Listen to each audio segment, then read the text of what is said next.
Mga hayop kayo? Hayop kang babae ka? Lilian, tama na! Lilian! Sheila! Tita! Buti kayo! Sinasaktan niya ako! Anak siya ng kasosyo namin sa negosyo! Tumigil ka, ha? Itong si Sheila, siya dapat ang pakakasalin ng anak ko. Pero anong ginawa mo, ha? Pinikot mo anak namin!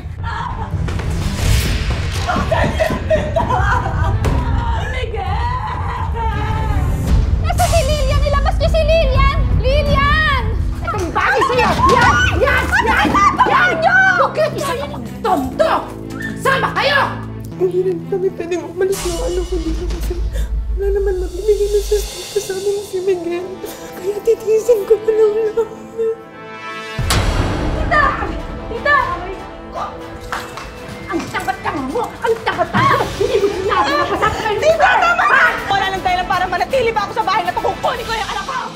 Nakausap ko na sila mama at papa. Pumayag na silang umuwi ka sa probinsya kasama ang anak natin. Ticket niyo.